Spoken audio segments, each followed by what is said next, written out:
Hello, আসসালামু আলাইকুম। আজকে নিয়ে আসছি মাসালা ফিশ রোস্ট ভুনা।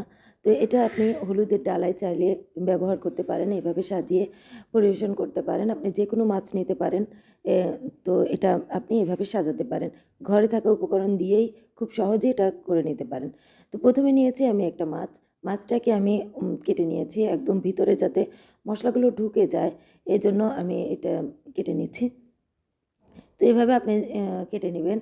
আমি একটু বড়, বড় কাট লাগিয়েছি। আপনি চাইলে ছোট, ছোট নিতে পারেন। তারপরে নিয়েছি লেবুর রস আর লে উম লেবুর রস আর লবণ। লবণ দিয়ে ভালোভাবে মেখে নিয়ে দেখেন এটা ভালোভাবে আমি এটা মুছে নিয়েছি। এটা টিস্যু পেপার দিয়ে এভাবে মুছে নিবেন।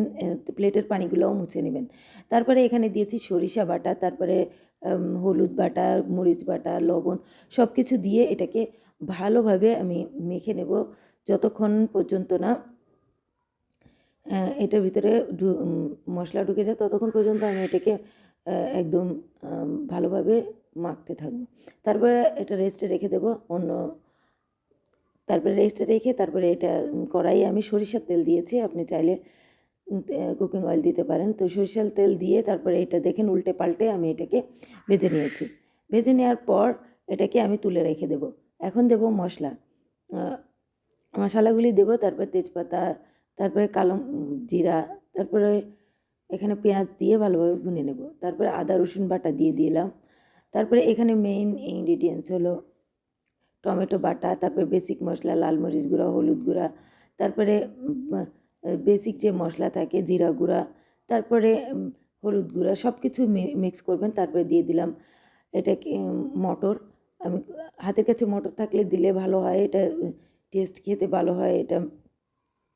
তারপরে দিয়ে দিলাম গরম পানি। গরম পানি দিয়ে তারপরে এটাকে ভুনে নিলাম। খুব ঝটপট এটা বানানো যায়। আপনি যেকোনো সময় এটা বানিয়ে নিতে পারেন। বাসায় যদি আস্ত একটা মাছ থাকে তাতে আপনি বানিয়ে নিতে পারেন।